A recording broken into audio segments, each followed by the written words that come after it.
Thank you so much অঙ্কুশদা।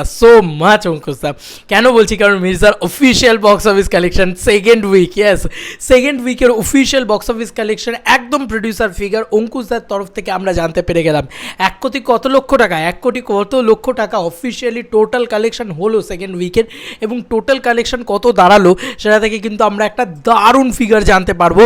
এবং এটা কিন্তু একদম অফিসিয়াল ফিগার বাই অঙ্কুশদা। যারা অঙ্কুশদাকে বিশ্বাস করছো না তাদেরকে ওপেনলি বলি, কিছু পেজ তো আমি দেখলাম লিখতেও শুরু করে দিয়েছে যে ভাই 75 লাখ টাকা কালেকশন, তাহলে কী করে হিট হতে পারে। এদের এইটুকু সেন্স নেই যে আজকে বাংলা বাজারে, বাংলা কমার্শিয়াল ছবির বাজার যেখানে এতটা খারাপ, সেখানে দাঁড়িয়ে আজকে 75 লাখ টাকায় হিট বলে দেওয়া হচ্ছে না। বন্ধুরা বলা হচ্ছে আজকে হিট। কেন হিট বলা হচ্ছে? কারণ তার কাছে নিশ্চয়ই ডেটাটা আছে, তার কাছে নিশ্চয়ই এক্সেল শিটটা আছে। সেই এক্সেল শিট থেকে সে দেখতে পাচ্ছে এখনও 3rd উইকের কালেকশন আসেনি। ওকে, ছবিটা 4th উইকে পড়তে চললো। তো বন্ধুরা এটা 3rd উইক চলছে, 3rd উইক শেষ হলে 4th উইকে পড়তে চললো। ছবিটা 4th উইকে পড়তে চলবে, মানে 1 মাসের ওপরে চলবে ছবিটা। তার পরবর্তীতে তো বাকি কালেকশন আসবে। তো যাই হোক, 3rd উইকের কালেকশন নিশ্চয়ই অঙ্কুশদা জানাবেন। আমার সেটা নিয়ে আলাদা বক্তব্য আছে, কিন্তু আলাদা করে বলার যেটা, যে যারা হেট্রেট ছড়াচ্ছ, যারা বলছো যে এটা হিট কীভাবে এই হয়েছে হ্যানা দেনা, তাদেরকে বলি যে 1 সপ্তাহের কালেকশন দিয়ে কিছু বিচার হয় না বন্ধুরা। 1 সপ্তাহের পরে 2nd উইকের কালেকশন, সেটা দিয়ে একটা কালেকশন আসে। এবং তার সঙ্গে সঙ্গে আগেও বলেছি, আবারও বলছি, টিভি রাইটস, স্যাটেলাইট রাইটস, মানে ওটিটি রাইটস, এই সমস্ত রাইটস বেচে একটা টাকা এসছে, সেই টাকাটা আছে। তার সঙ্গে সঙ্গে মিউজিক রাইটস হয়, তার সঙ্গে সঙ্গে এরোপ্লেন রাইটস হয়, আরও নানান রাইটস হয়। সেই সমস্ত রাইটসকে একত্রিত করে যে টাকাটা আসছে, সেটাও একটা টাকা, সেটাকেও কিন্তু ইনক্লুড করতে হবে। এবার তুমি বলবে যে সেটা কেন বক্স অফিসে ইনক্লুড হবে, সেটা কেন হিট ফ্লপের নিরিখে ইনক্লুড হবে? ভাই ছবিটা যখন বানানো হচ্ছে, ছবিটা কোন অ্যাসপেক্ট থেকে টাকা তুলতে পারবে সেটাই তো ছবিটার আলটিমেট।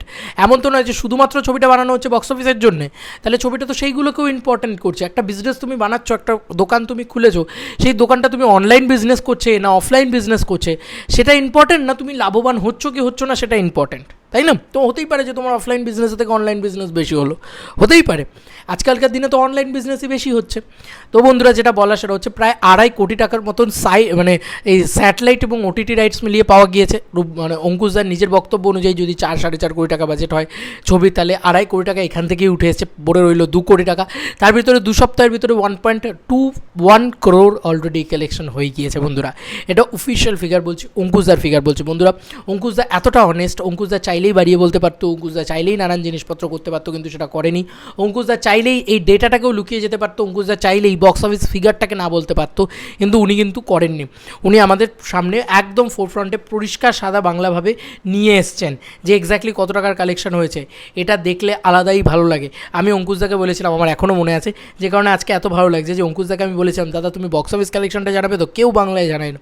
খুব ভালো লাগছে যে আজকে অঙ্কুশদা ঠিক মোটামুটি এই 14 মিনিট আগে এই পোস্টটি করেছে। মির্জা ওয়েন্দ্রিলা সেন, অঙ্কুশ রাজা মোশন পিকচার্স, সুমিত গড়িয়া, তাদেরকে নিয়ে এই পোস্টটি তারা করেছে।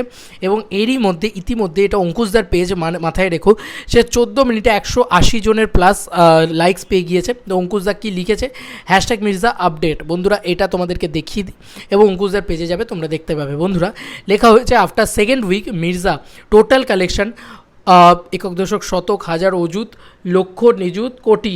ভালো করে দেখে নাও, আমি পরিষ্কার লিখে দিয়েছি একদম, 1,21,64,296 টাকা। এক্স্যাক্ট কালেকশন ভাই, এক্স্যাক্ট কালেকশন। এরকম এক্স্যাক্ট কালেকশন কেউ দেয়নি। এর আগে 75 লাখ টাকা একটা রাফ কালেকশন বলা হয়েছিল, সেখানে এবারে কিন্তু এক্স্যাক্ট কালেকশন দেওয়া হয়েছে। এটা কিন্তু কোনো মাল্টিপ্লেক্সের কালেকশন আলাদা করে বা সিঙ্গল স্ক্রিনের কালেকশন আলাদা করে না, অল টোটাল সমস্ত মিলিয়ে কালেকশন। মোটামুটি 1,21,00,000 টাকা হলে তাহলে মোটামুটি 75 লাখ টাকা হয়েছিল। তাহলে ধরে নাও মোটামোটা 30 লাখ টাকা ওদিকে, আর এদিকে 20 লাখ টাকা, এই মোটামোটা ধরে নাও 50 লাখ টাকার মতন কালেকশন কিন্তু, মানে একদম সাদা বাংলা ভাষায় বলতে গেলে 50 লাখ টাকার মতন কালেকশন কিন্তু নিয়ার অ্যাবাউট, মানে গড় অ্যাপ্রক্স 50 লাখ টাকার মতন, ওই 48 থেকে 50 লাখের মতন কালেকশন সেকেন্ড উইকে হয়েছে, এবং এটা সিঙ্গল স্ক্রিন এবং মাল্টিপ্লেক্স মিলিয়ে, ঠিক আছে। এবং তারপরে কি লিখেছে তারা, যে thank you all, need your score more in future, but as of now we are happy as maker, love you all, thank you for giving so much love to Mirza, #hit এটা লিখে দেওয়া হয়েছে। তো বন্ধুরা অলরেডি মির্জা হিট, এটা বলে দেওয়া হলো, এবং এটা একদম আমি মন থেকে বলছি মির্জা হিট। মির্জা শুধু হিট না, মির্জা সুপার হিট। কারণ আজকে যদি এই কালেকশনটা 50 লাখের কালেকশনটা হয়, তাহলে তুমি ভাবো যে এখনই যদি 1,21,00,000 টাকা কালেকশন করে ফেলে, আর 80 লক্ষ টাকা এটা লাইফ টাইমে কালেকশন হবে না, আরামসে হয়ে যাবে, বাজেট রিকভার হয়ে যাবে। বাজেট রিকভার মানেই হিট। আর এখন বাংলা কমার্শিয়াল ছবির যা বাজার, সেই বাজার অনুযায়ী যে কোনোভাবে যে কোনো ওয়েতে তুমি তোমার ঘরে যদি টাকাটা তুলে আনতে পারো, তাহলেই আমার মনে হয় যে সেই ছবিটাকে হিট কি মানে ব্লকবাস্টার ঘোষণা করা উচিত, সেটা কমার্শিয়াল ছবি যদি হয়। কারণ বাংলা মার্কেটে কমার্শিয়াল ছবি চলে না। সেই মার্কেটে দাঁড়িয়ে অঙ্কুশদার মতন স্টার, সে নন সুপারস্টার, সে কোনো বড় সুপারস্টার না, এটা দেবদার ছবি না, জিদ্দার ছবি না, সেই মার্কেটে দাঁড়িয়ে ইট ইজ ক্লিনলি ব্লকবাস্টার। তো এই ছিল এখনকার মতো ভিডিও। তোমাদের আর কি মতামত জানিও কমেন্ট সেকশনে। চলো বন্ধুরা, নতুন কোনো ভিডিওতে দেখা হবে। Bye bye.